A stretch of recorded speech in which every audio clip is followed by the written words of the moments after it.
जय श्री राम मित्रों, आज मैं आपके लिए बताऊंगा डिप्लोमा CS सेकेंड सेमेस्टर के concept of programming using C के कुछ MCQ प्रश्नों को जो कि आपके विभिन्न सेमेस्टर में पूछे जाने हैं। इससे पहले हमने पार्ट 1, 2, 3 अपलोड कर दिया है। यदि आप नहीं देखें तो हमारे चैनल पर जाकर देख सकते हैं। ये हमारा पार्ट 4 होगा।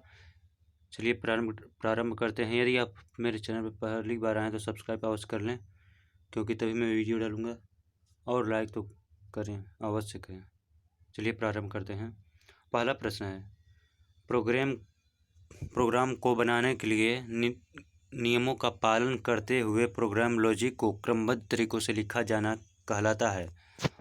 पहला ऑप्शन है एल्गोरिथम, दूसरा फ्लो चार्ट, फैशन चार्ट। तो इसमें से हमारा जो आंसर होगा वो एल्गोरिथम होगा, ऑप्शन ए। ऑप्शन पहला एल्गोरिथम, यही हमारा करेक्ट आंसर होगा। अगला प्रश्न है, कौन सी भाषा केवल 0-1 अंकों में लिखी जाती है? पहला असेंबली लैंग्वेज, दूसरा मशीनी लैंग्वेज, तीसरा सी लैंग्वेज, चौथा जावा लैंग्वेज। तो इसमें से हमारा आंसर जो होगा वह होगा ऑप्शन दूसरा मशीनी लैंग्वेज, यही हमारा करेक्ट आंसर होगा। अगला प्रश्न है, एप्लीकेशन प्रोग्राम का होता है जोड़, समूह, घटाव, कोई नहीं। तो इसमें से जो हमारा करेक्ट आंसर होगा ऑप्शन तीसरा होगा, समूह। अर्थात एप्लीकेशन प्रोग्राम का समूह होता है।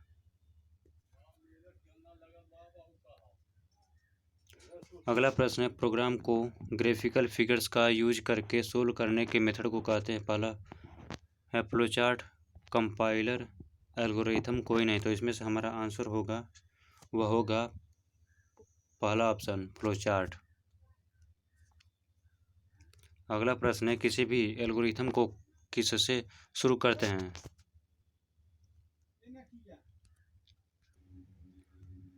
ऑप्शन है पहला है 0 से, दूसरा स्टार्ट सबसे, तीसरा एंटर सबसे, चौथा 1 से। तो इसमें से हमारा आंसर होगा ऑप्शन दूसरा, स्टार्ट शब्द से। अगला प्रश्न है, सी एक भाषा है। ऑप्शन है structured programming language, b procedural programming language, c functional programming language, d ये सभी। तो हमारा आंसर होगा ऑप्शन डी, ये सभी। अगला प्रश्न है, कंपाइल करते समय प्रोग्राम कंट्रोल हमेशा सबसे पहले कौन से फंक्शन को ढूंढता है? ऑप्शन है मैन, बी हैदर इंक्लूड, सी ए व बी दोनों, डी इनमें से कोई नहीं। तो इसमें से हमारा करेक्ट आंसर होगा ऑप्शन ए, मैन, यही हमारा करेक्ट आंसर होगा। अगला प्रश्न है, आउटपुट को प्रिंट करने के लिए काम आता है। ऑप्शन है स्कैनएफ, बी प्रिंट एफ, सी ए व बी दोनों, डी इनमें से कोई नहीं। तो हमारा आंसर होगा ऑप्शन बी, प्रिंट एफ।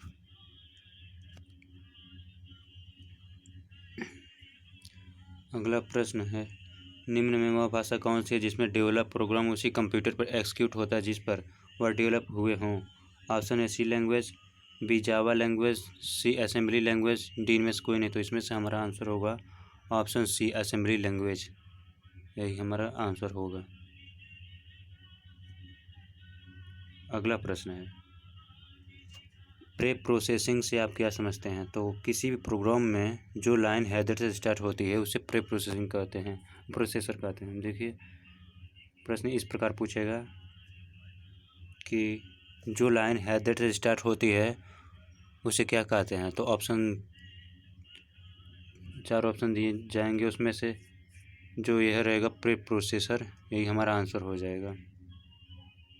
अगला प्रश्न है,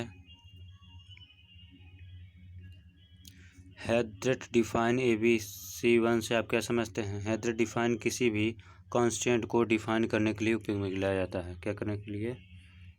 हेडर डिफाइन किसी भी कांस्टेंट को डिफाइन करने के लिए उपयोग में लाया जाता है।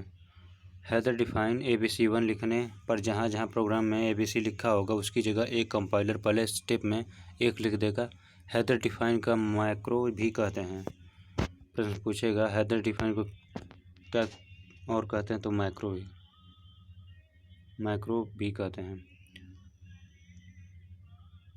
अगला प्रश्न है हैदर एंड इफ से आप क्या समझते हैं। अगर हमने हैदर डिफाइन का यूज करके XYZ कहीं डिफाइन किया है तो हैदर इफ DEF और हैदर एंड इफ के बीच में लिखा हुआ प्रोग्राम कंपाइल होगा, अन्यथा दोनों के बीच लिखा हुआ प्रोग्राम को हटा दिया जाएगा। अगला प्रश्न है सी भाषा में प्रोग्रामिंग को परिभाषित कीजिए। तो सी एक शक्तिशाली भाषा है। जो सी भाषा है वह एक शक्तिशाली भाषा है जिसमें हम एप्लीकेशन सॉफ्टवेयर और सिस्टम सॉफ्टवेयर का बना सकते हैं। प्रश्न पूछेगा कि सी भाषा में हम कौन से सॉफ्टवेयर बना सकते हैं, तो उत्तर होगा एप्लीकेशन सॉफ्टवेयर व सिस्टम सॉफ्टवेयर। इसमें सामान्य अंग्रेजी शब्दों के माध्यम से प्रोग्राम बनाए जाते हैं। तो प्रश्न एक यहाँ भी बन रहा है कि सी भाषा में किस शब्दों के माध्यम से प्रोग्राम बनाए जाते हैं, तो अंग्रेजी शब्दों के माध्यम से, जो कि समझने व बनाने में आसान होता है। अगला प्रश्न है डिफिनीशन सेक्शन से आप क्या समझते हैं। तो उत्तर है यहाँ उन यूजर डिफाइन डेटा टाइप को डिफाइन किया जाता है जिनमें हम हमारी ज़रूरत के अनुसार स्वयं डिफाइन करते हैं। अर्थात यूजर डिफाइन डेटा टाइप को डिफाइन किया जाता है उसी डेटा टाइप को डिफाइन किया जाता है जिन्हें हम अब हमारी ज़रूरत के अनुसार स्वयं डिफाइन करते हैं। ऑपरेटिंग पैरेंथेसिस क्या होता है। तो मैन फंक्शन मिलने के बाद प्रोग्राम का एग्जीक्यूशन इसी मझले कोष्ठक से शुरू होता है, यानी ओपनिंग पैरेंथेसिस ही किसी भी यूजर डिफाइंड फंक्शन को शुरुआत की रिप्रेजेंट करता है। तो ये हमारे कुछ महत्वपूर्ण प्रश्न थे। यदि आप और पार्ट बनाऊंगा, आप यदि लाइक सब्सक्राइब करेंगे तभी मैं बनाऊंगा।